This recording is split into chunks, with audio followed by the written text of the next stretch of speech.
Well, hello, good morning, good afternoon, good evening, wherever you are in the diaspora. My name is Natasha. I'm a director of Diaspora Connect, where our sole objective is to help you buy property in a safe and reliable way by providing you with information and inspiration on the Zambian property market. In this video, I'm really excited to share with you our newest property offer, which is in Lilayi Estate. And I am joined today by Ezekiel, who is a homeowner and who's going to tell us about the estate from his perspective as a homeowner. Ezekiel, hi. Hi, how are you doing? I'm good. How are you? All right, thanks. Thank you so much for making the time to show us around and tell us about the estate. Okay. So maybe you can just start by telling everybody a bit about yourself. Okay. My name's Ezekiel Mulenga. I'm one of the homeowners in the Lilayi housing estate. We've been around here in terms of residing here in the past for the past 1.5 years. Where we're seated is just the corridors of our house. We've so far enjoyed it, and my entire family is here, and I think I can't complain about anything. All the services that have been provided here have been up to scratch. That's great. So just tell us, when did you start building your home here? We did our house, I think we started way back in 20. Do I remember exactly? But we did it, I think, roughly in 2 years. Okay. Yeah, we're done in Wonderful. 2 years. Okay. There are a few things that we're still finalizing, Of like course. when you look at the outside, the house is not painted yet. Yes. But I think it's something that we'll do slowly. Yes. I mean, you've got to plan and budget for some of these things. There are Absolutely. other needs that you need to take care of. Absolutely. Tell us about Lilayi Estate, because for our audience in the diaspora, they want to know about it. They don't know about it. So please give us the background. How did this estate get started? Okay. This estate was established, I think, way back in 2006, 2005, thereabout. Initially, it was owned by a company called Lilayi Development Holdings, where I used to be. I used to work for Lilayi Development Holdings. I worked there for about 9, 10 years. Oh, a long time. Yeah, it was so a you're the long best time. person to talk to. It was a long time, and eventually it was sold to a new developer, yeah, who's currently doing the same. They've gone by the same concept, Okay. that which the Light Development Holding started with. So basically, nothing has changed. So we basically selling service plots where you plan an area. You subdivide it to come up with a plan, and you survey the area. Yes. You push in the services, roads, water lines, sewer lines, and ZESCO infrastructure. Right. So I sorry to interrupt, It's but fine. I really like to emphasize some points so that the audience in the diaspora can really get what you're saying. Yeah. So tell us about the services that are in this estate. Okay. The services that you have here are basically all-weather gravel roads. You have sewer lines. Wonderful. You have water lines. Yes. To the boundary of each plot. To the boundary of each plot. Fantastic. Including ZESCO. Fantastic. You have ZESCO poles to the boundary of each plot. Fantastic. So that once your house is done, all you need to do is apply to Lusaka water and sewerage. Yes. They come and officially connect your water into your yard. Yes. Apply to ZESCO. They come and drop that service wire into your house. Yes. After you've done the wiring, of course. Yes. Yeah. And of course, the roads are done in such a way that you don't have to worry about whether it's rainy season, it's dry season. Right.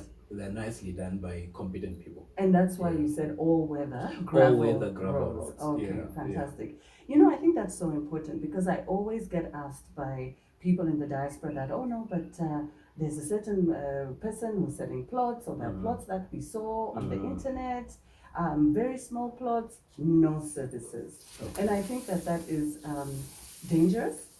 Because we've seen that there are a lot of waterborne diseases that can happen when water and sanitation are not properly planned for. Yeah. Yes, and also to take power by yourself to a plot that you've just bought from somewhere is It's expensive. a very expensive cost. Yeah. Yeah. So I'm so glad to hear that here in Lilayi, those services were provided.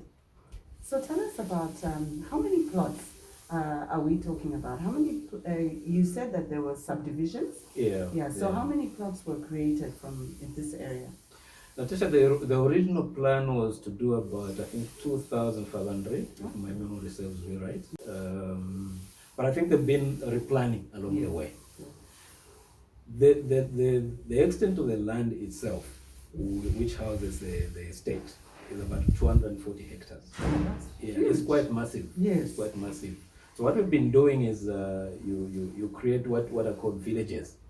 So where we are right now, this is part of village 1. Okay. Yeah, there's also village 2. They go up to village 12. Oh, it's wonderful. Massive. Yeah. Okay. So if you don't participate in village 1, village 2, village 3, you can still participate in other villages that are coming up. Okay. Yeah. All right. So that's the way the development has been planned. Okay. Yeah. So for purposes of our discussion today, we're talking about village 1. Yes. Yes. And how many plots were created in village 1? Do I remember the count? Yeah, It's, do you remember a it's rough over estimate? 150. Okay, plots. 150 plots. Yeah. Village 1, we initially started with a pilot project where we're going to build houses and sell. Yes. Yeah. We did a pilot project where we built 50 housing units, which we eventually sold. Oh. So you mentioned 150 plots. Can you just tell us how many are remaining? I think there are actually very few, isn't it? There are very few now. It's, you might be talking of, I think, under 20. Okay. Yeah, that are available. Okay. And mostly those are 600 square meter plots. Yes. Yeah, because we had a variety. In fact, we had 2 main sizes.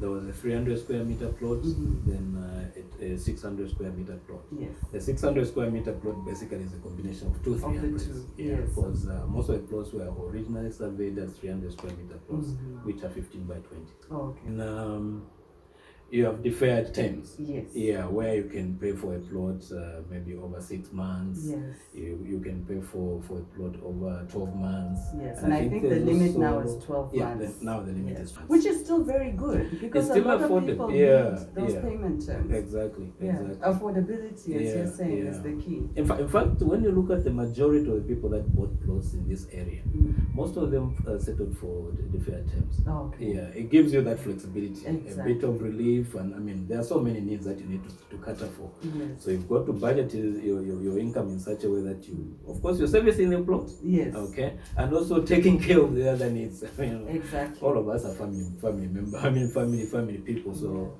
their school fees and of course the daily running of homes. Those have to be factored in. Yes. You can't just spend all the money. I've heard stories told where people at times will go on these funny diets where you're just eating funny stuff and well, not a balanced diet because you are building. Now the question is, you put yourself on such a funny diet, but at the end of the day, for example, for argument's sake, by the time you are building, maybe you're no longer there because you put yourself on a poor diet. Who's going to live in that house? You're spending money on medical bills. Exactly. You understand? So the deferred terms have been very helpful. Okay.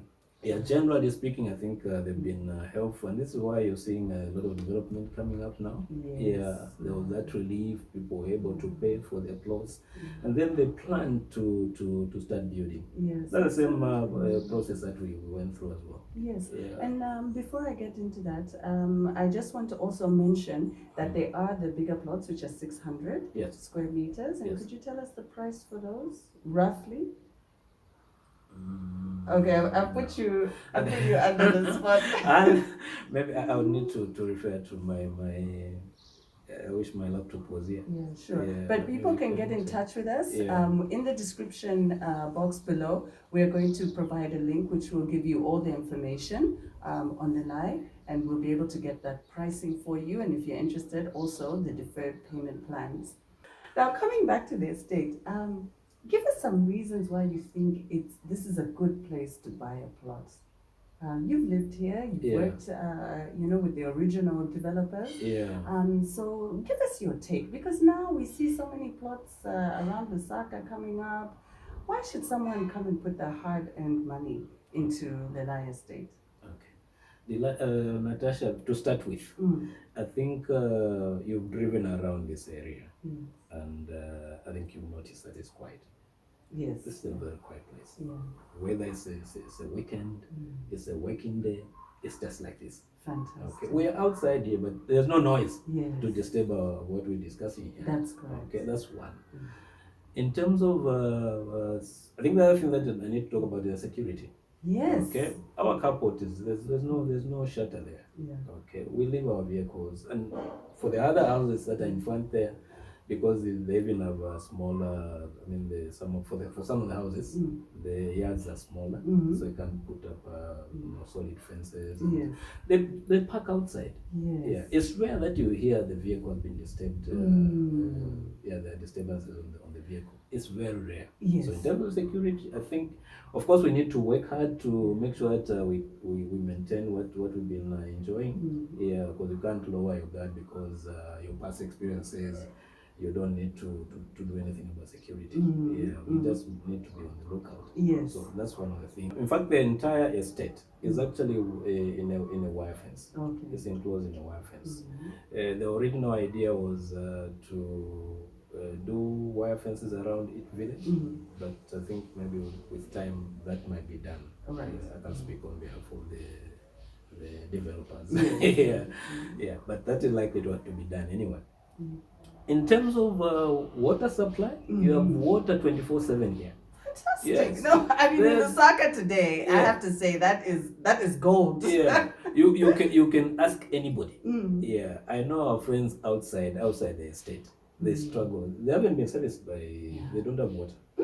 Some have sunk dry boreholes. Wow. Maybe 3-4 times. Wow. Yeah, and you don't recover that money. It's gone. It's gone. Yeah, it's gone. You pay Literally a black 15,000. hole. Yes, you pay 15,000 kwacha a year. Sink a dry borehole. Pay another 15,000, hoping that you find water. You don't find it, and you can't go back to the person that you contracted to sink a borehole for a refund. No, It's gone. Fantastic. Here we have water from Lusaka water and sewerage, and water 24/7. Fantastic. If there's going to be a water interruption, you get notices even by your phones. Right. They'll Yes. send you notices. Yes. And they'll give you reasons. Yes. ZESCO, the same thing. ZESCO, in fact, I was talking about water. The pressure is quite high. In fact, they haven't, according to Lusaka water and sewerage, they haven't given us the full volume. Yeah. Okay. Yeah. I think it's because the uptake at the moment is not much. But Okay. if I open my water, they'll be shocked how much pressure comes out of Brilliant. pipes. Yeah. Because I have to make do with a booster pump at my house. No, Yes. here you don't need that. Here you don't need that. That's The great. pressure is so high. How does Then, this go?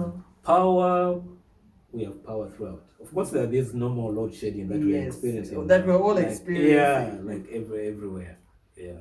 But in terms of power interruptions, even that, it's not something that I can complain about. It's a normal power interruption. Maybe when there are maintenance works going on, yeah, you have power interruption, but they'll give you notice. Yes. As usual. What else can I talk about? I think The those are neighborhood. good reasons. And also, I think one of the good things is the deferred payment terms. Yeah, The fact that yeah. you're giving people the time and the flexibility Exactly, to pay for the plots. exactly. And from my experience, Natasha, of course, in the conditions of the contracts, so you are likely, if for example you default, you are likely to lose the plot because the plot is likely to be repossessed Yes. and sold to another potential buyer. Yes. But despite those conditions being there, I think the developers have been quite flexible. Okay. Especially if you can keep them posted with if for example if you encounter a financial challenge, Yes. you let them know, oh, this is what is happening and I'm not likely to service the next installment. Good. They understand. Yeah. Yeah, Because they people understand. do go through some unforeseen problems. As long as when you're making the next payment, you also cover for where you defaulted. Yeah. So Ezekiel, thank you so much for giving us that background about the estate. Yeah. I hope you guys enjoyed this video. If you did, please give it a thumbs up and share it with other Zambians in your community. And also let us know in the comment section what you thought of the video. If you enjoyed it, if you got enough information, if there are other things that you would like to know about the estate. And of course, please click on the link below and we'll be able to provide you with more information. If you haven't already, consider subscribing to the channel so that you can make sure you never miss a video. Thank you so much for watching.